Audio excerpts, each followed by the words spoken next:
yeah, every year, you know, new people are coming to Bali and falling in love with the place. So it's still got the same effect on surfers as it did back in the day. You still turn up, and you know, it's a lot of amazing waves, and I guess people every year are falling in love with it.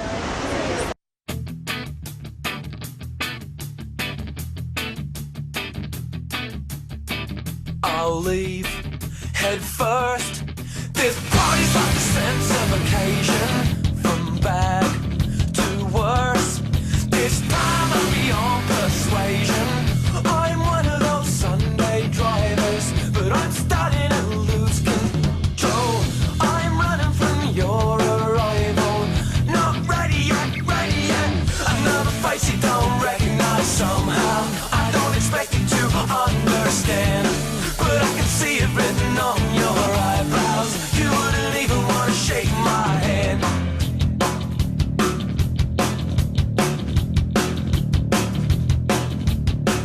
Misunderstood.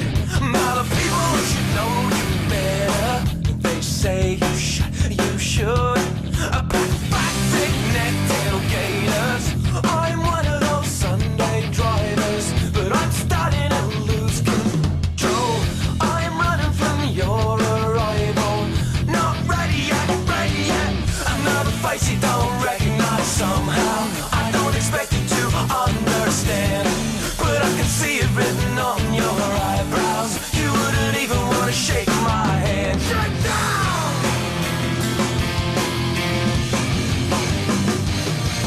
Shut down!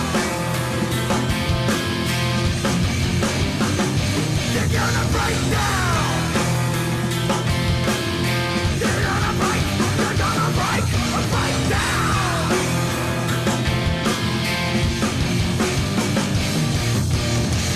I'm one of those Sunday drivers, but I'm starting to lose control.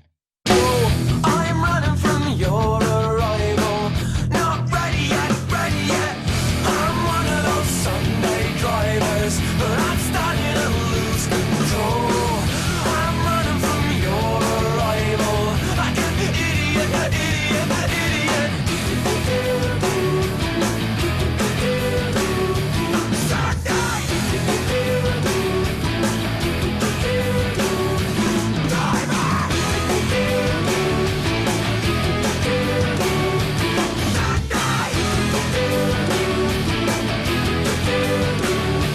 Lose control!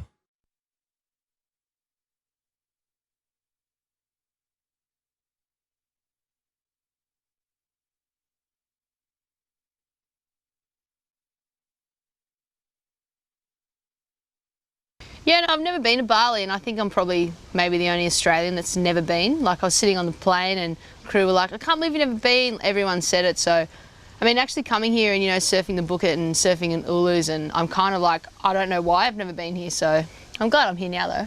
But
I expected like Bali to be really overrun with like hotels and stuff.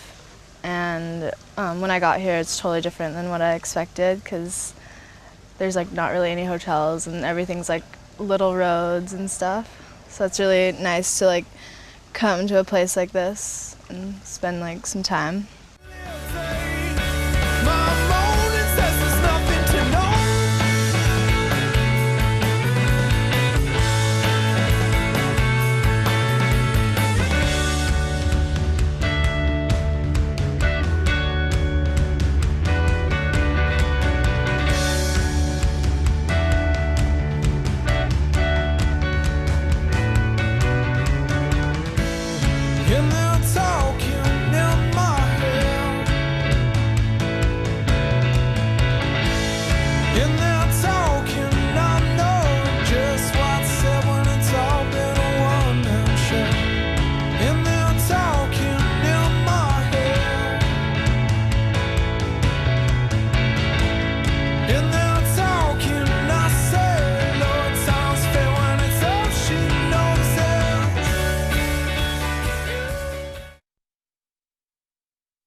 Well, so this is my first time to Bali, and yeah, it's been fun. It's different than what I thought. I thought it would be all more compressed, like all the little surf spots, but they're kind of spread out, and it's really beautiful. And there's lots of like mopeds and people just driving on the road, and it's pretty hectic driving. And yeah, but it's kind of like just what I thought it would be. It's beautiful and it's a special place.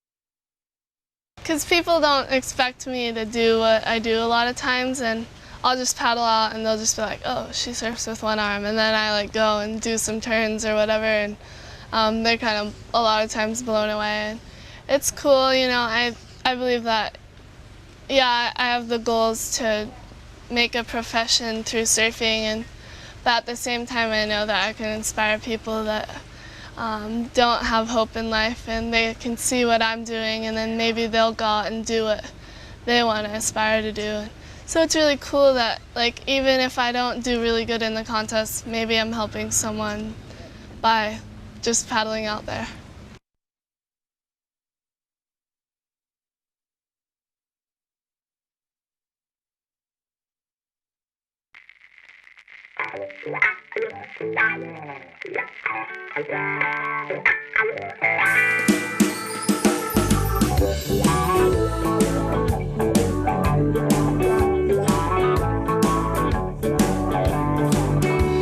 Today is the day, the sun is what it's all about. Leaving the fray, take a little look around. Spinning the road, traveler's dust is in the clouds.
First time I heard about Uluwatu was probably when I was around 7 or 8, when Dad used to come home from these trips. He used to be just disappear for a while, and then all of a sudden he was back and just be raving about how good the surf was and how much fun he'd been having. And first time I came here would have been when I was 9, and first impression, I think me and my brother were up at like some ridiculous hour in the morning, just like, Dad, can we go yet? Can we go yet? He's like, nah, go back to sleep. It's only like 2 in the morning. And I don't think I ever slept that night. I was just waiting for it, and got up in the morning. And I think we just had like the racetrack in the early morning, no one out. It was like 2-3 foot, it was fun as, and ever since then I've been coming back every year and just staying up here in the just behind the Uluwatu there, walking distance and surfing it every day. Yeah, this definitely was my dream wave back when I was a little kid, and it still is now. I still love it more than anything.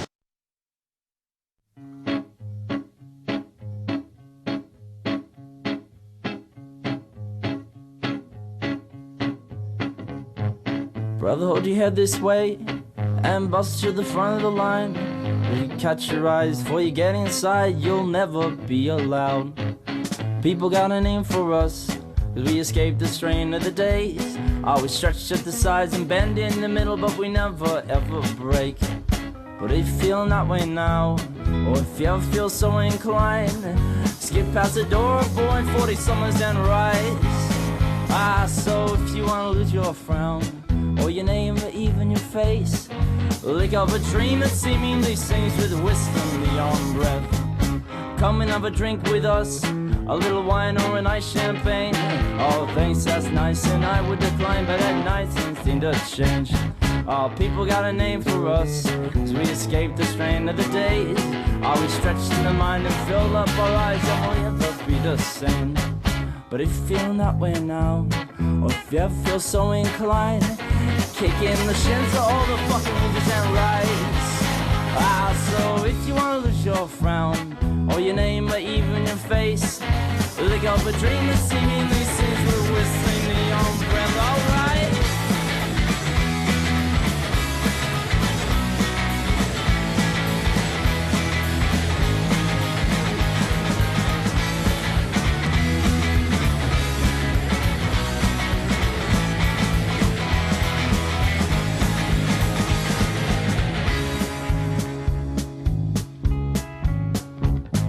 Sue was at the gates of dawn, and Jimmy said ride the snake.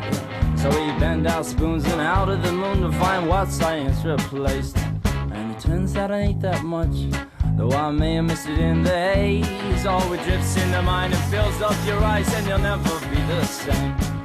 But if you're ever coming down, or if you ever take too much, remember that's much better than never ever getting enough. So if you wanna lose your frown, or your name or even your face, lick up a dream that whistles and screams with Russian neon death.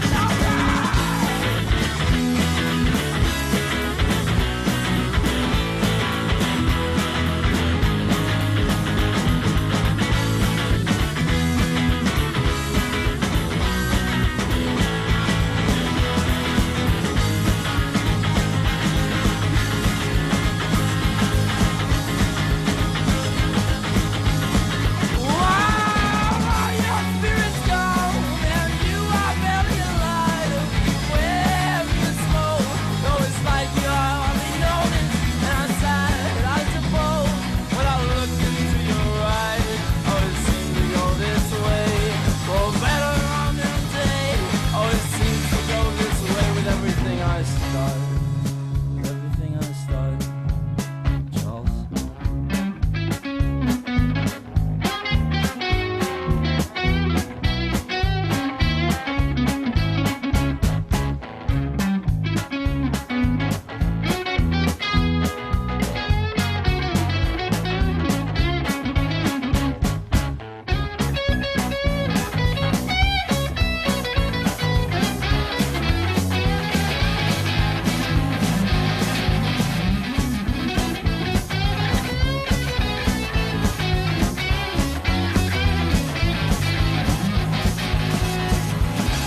past the door of born 40 summers and right. And if you wanna lose your frown, or your name or even your face, look up a dream that's seemingly strange with whistling neon bells.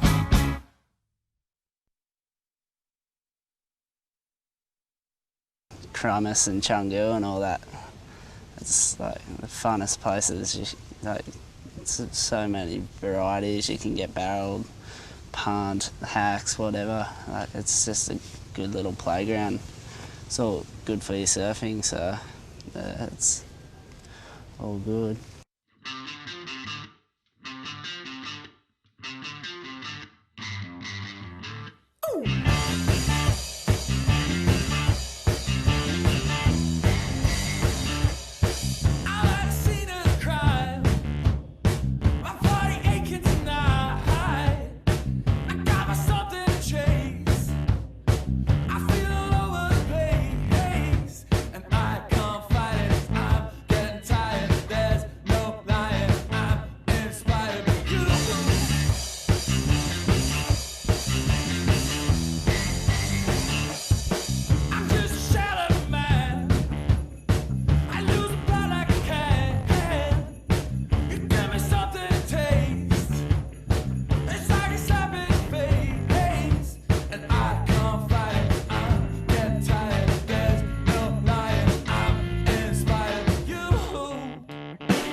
I really look up to the guys surfing, and to come here on a trip with you know, Dean Brady and Owen Wright and Stuart Kennedy, the guys are just, you know, they're blowing people away. The stuff that they do in the most critical section of the wave is just, it's crazy, and it really pushes me because I'm out there in the water with them, and they're taking off an extra 2 seconds later than everybody else, and they're making it, and then they're going for like crazy big turns in sections that you're pulling off, you know. And so that really etches in my mind that, well, that's where it's at. If you want to push yourself, then you should be following these guys. And I just know within myself I have so much room for improvement in my performance in the water. I mean, you can win a world title, but at the same time, there's so much room for improvement. It doesn't really necessarily mean you're the best surfer in the world, in my eyes. The girls stepping up right now really have that flow and style, speed, and they can still be aggressive, but still keep that femininity, and it works, you know, it looks good and people love it. So, you know, all the time you go out in the water and you'll see a girl in bikini. I mean, look at Alana, she's in bikinis, and then she'll just pull off the biggest carve you've ever seen, and it's a spin out, but it's becoming more and more common, and I guess that's where I like being a girl surfer, and I like to be able to stay feminine but still push myself in the areas what the guys are doing. So